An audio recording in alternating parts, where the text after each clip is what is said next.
History teaches us that there is a very thin line between assassin and victim. In July, the former Japanese Prime Minister Shinzo Abe was shot and killed by a homemade gun.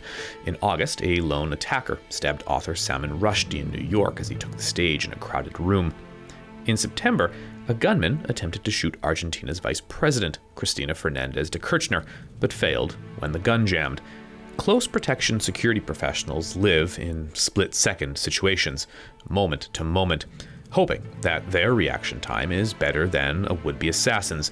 But today, things might be changing. Not only are you focused on sort of physical attacks, someone, rushing someone at an event and trying to harm them, but you're also focused on sort of the digital threat landscape. Megan Gates is the senior editor at Security Management Magazine. In a recent article, Building a Methodology for Proactive Close Protection, Gates dives into how close protection professionals are shifting the game from being reactive to proactive. And so looking at that kind of information and then collecting it and gathering it and and then making a determination of, is this person a real threat or are they just posting on the internet? I'm MJ Benias, and this is SitRep, a security podcast powered by Samdesk. Welcome to SitRep. Joining me is the senior editor at Security Management Magazine, as well as the editor-in-chief of their security tech supplement, Megan Gates. She's an expert journalist, and she wrote an amazing article that I really enjoyed in the summer issue of Security Management, in their print issue, and as well as online. You can find it. It's an article about proactive close protection. So I'm very excited to talk to you, Megan. Welcome to SitRep. Thanks for having me. Megan, let's begin with, I think everyone loves a good origin story. So how did you become the senior editor of Security Management? How did this all start for you? Why security? Oh, we might need more time. But yeah, I started working at Security Management back in 2013. I was graduating from college, applying for a bunch of different jobs, and I wanted to focus on journalism, ideally working for a newspaper or a magazine. And I applied for an opening with Security Management, and went through the interview process to take an editor position with them. And unfortunately for me at the time, they decided to go with a different candidate. But I really connected with the then editor-in-chief, Sherry Horowitz, who later on, a few weeks later, after I was still continuing my job search and I graduated, she was like, hey, we have an opening. We could hire you to be an intern for us for 6 months. Would you want to come on board and work with the team that way and get a little bit more experience in this area of security? And so I said, sure. And, so packed up my stuff, moved to the DC area, and 3 months into my internship, was offered a staff position. And since then, I've just continued to work with security management, learning about the security industry. I made my way up from the beginning as an assistant editor to now sort of the senior editor seat, focusing a lot on cybersecurity, executive protection, museum cultural property security. So kind of a whole range of different topics. So let's talk about your article. The art for all of you who want to find it online, it's called Building a Methodology for Proactive Close Protection. For those at home who have never heard of close protection, just let's start with the basic definition. What is close protection? What do we mean here? Okay. So close protection, you might have heard the phrase executive protection, but basically just a group of security experts who they provide sort of physical protection for an identified client. So someone, typically you think of this as a politician. This is what the Secret Service does for the US president. Or if you're a celebrity like Kim Kardashian, you might have a bodyguard detail. So clearly close protection or executive protection or just bodyguarding in general seems to be a necessary thing, but how is it changing in the 21st century? Yeah, there have been a lot of recent incidents that kind of highlight the need for this group of security practitioners. And it's changing in the 21st century in that not only are you focused on sort of physical attacks, someone, rushing someone at an event and trying to harm them, but you're also focused on sort of the digital threat landscape. So looking at, harassment campaigns that might be led online, and the way that people might be communicating about plans to attack, a prominent person or an individual at an event they're going to. All those things are things that people in the close protection, executive protection space, are paying attention to because it informs the work that they're doing on the ground with their clients. So let's break this down, because I'm a child of film. Whenever I think of bodyguards, I think of Bodyguard. I also think just about that like traditional, guy in the suit. You have a famous person or an important person, and they're, throwing themselves in front of the bullets. They're taking guys, punching people out. Like you have that kind of Hollywood bodyguard. Mm-hmm. Is that still part of the game, or is that just a silly trope that exists within the executive protection world? And I also will mention, if you haven't watched the movie The Bodyguard with Kevin Costner and Whitney Houston, you should absolutely do that. It's essential viewing. Yeah. Yes. Yeah. Yeah, it depends. I mean, there are instances where it actually works in the client's favor to have a very prominent sort of security presence. Like, think about if the president is going somewhere in the United States, the Secret Service, it's very clear of like who they are. They're a security detail. There's an element of showmanship, I think, there to sort of deter people from sort of acting on their sort of malicious instincts. Versus if you are a CEO of a company, you might not be a super well-known person outside of your industry, but you might have an executive protection detail with you. And so those people might be just someone who is in a regular suit who might look like a fellow colleague, that other people might assume is sort of like a personal aide or an assistant. But they're there as the security detail person and have sort of a less prominent presence. I'm assuming the digital side, the technical side, is where things get kind of more proactive in nature. So let's get into that. What are some ways that we see security professionals shift to this more proactive digital side? Yeah.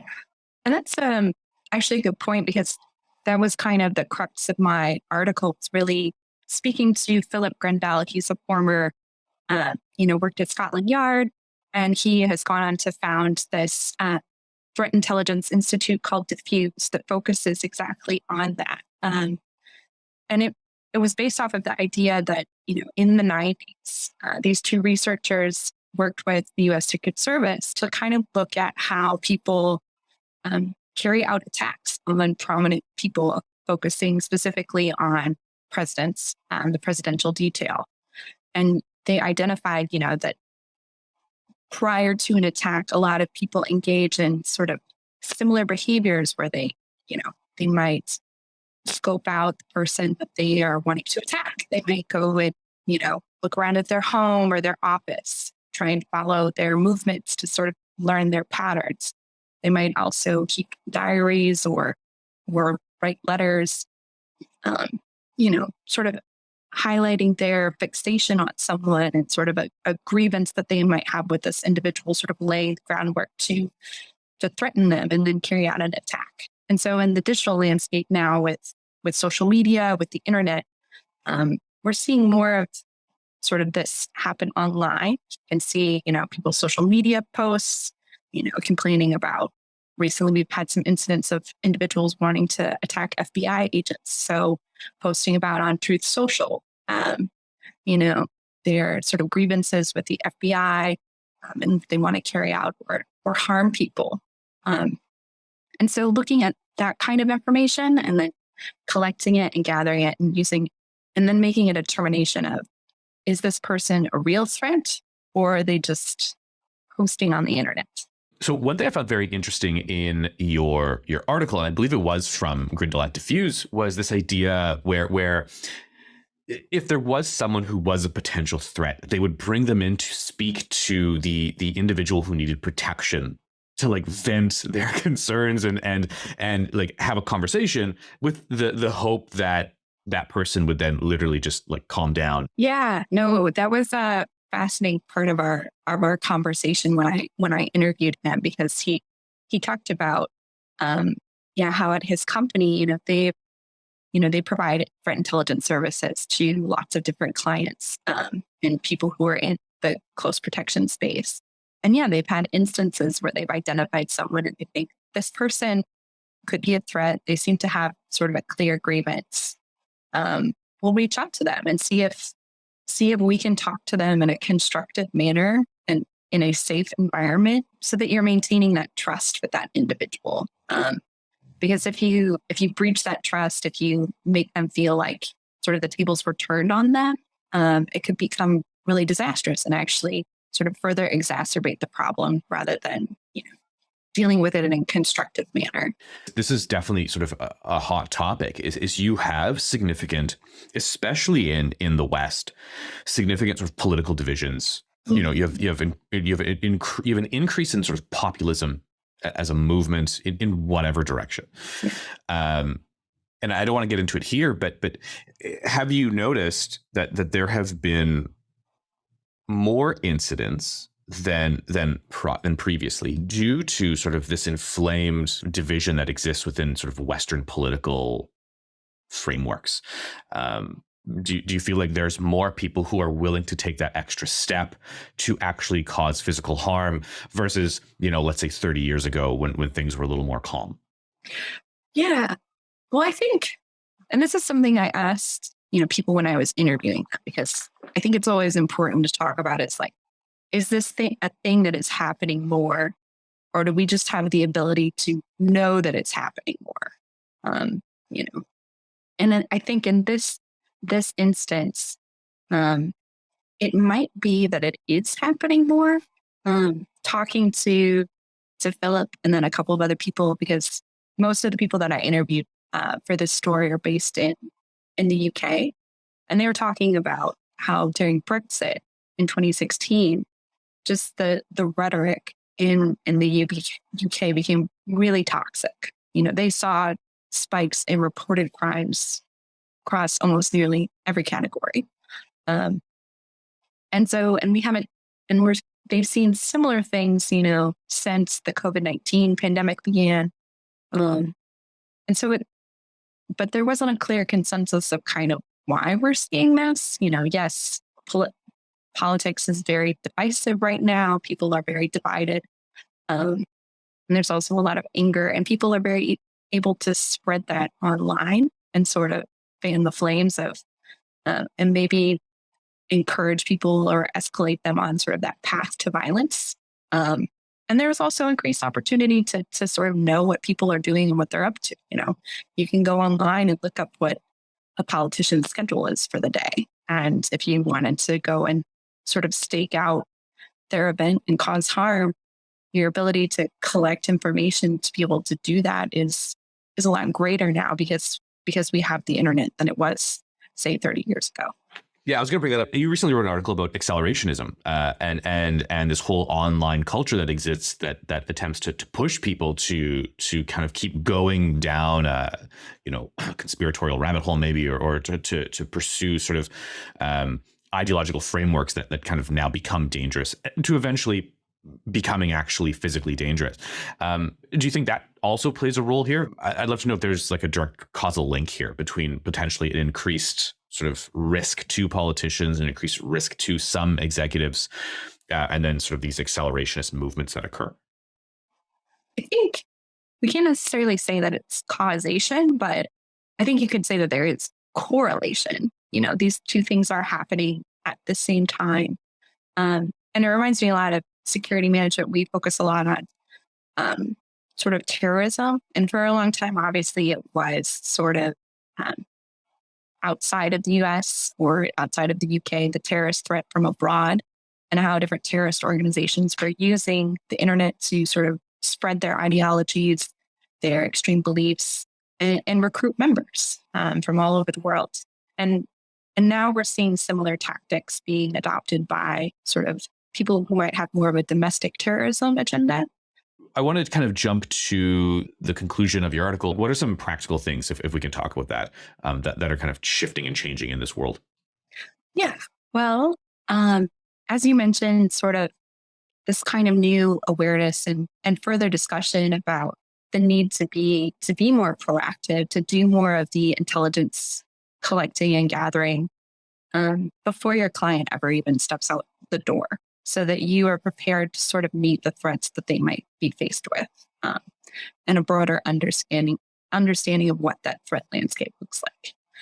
And now we have a lot of different companies and the technology, to be frank, to do a lot of that intelligence gathering on the front end, so that these people can be better prepared. So we're seeing things like that. And then also seeing, I think, greater understanding and recognition of, if you are a public person, unfortunately, right now in today's society, that comes with a lot of risk, that somebody might disagree with you. And sometimes those disagreements can be very civil, and sometimes they can be very violent. And so I think, after Sir David Amess's murder, the allocation for additional security funding to increase security around politicians' homes in the UK and provide staff with sort of remote work. If you're working by yourself, kind of different panic buttons, different resources that you can use to alert someone if there's a problem. Seeing a lot more interest and investment in those. And then also just a greater spend on executive protection in the first place.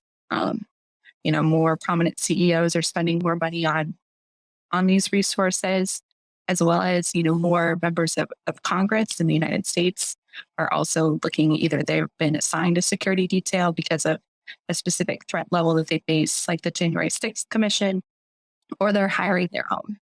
Megan, thank you so much for coming on. Where can people find your work? Thanks for having me. So the easiest way is obviously to visit our website, securitymanagement.com. We put all of our articles online. They're not behind a paywall at this time. And if you are an ASIS member, you get some additional access to a few things. And then you can also follow me on Twitter. I post a lot of my stuff on there at MGN Gates, GATES. That's usually the easiest way to find me. Perfect. And we will put all that in the show notes below. So if you are interested in checking out more of Megan's work at Security Management, please do click those links and check it out. Megan, thank you so much for coming on. It has been an honor. Yeah, thanks for having me. Megan Gates is a senior editor at Security Management Magazine. You can find the links mentioned below in the show notes. I'm MJ Benias, and thank you for listening to this episode of the podcast. You can get in touch with the show at sitrep@samdesk.io. Make sure you click subscribe to stay on top of all of our episodes, including our expert interviews and our in-depth analyses of the events shaping your world. For more, follow us on Twitter and LinkedIn by searching for @SamDeskOfficial or by visiting us at samdesk.io. Thank you for listening. See you back here next week.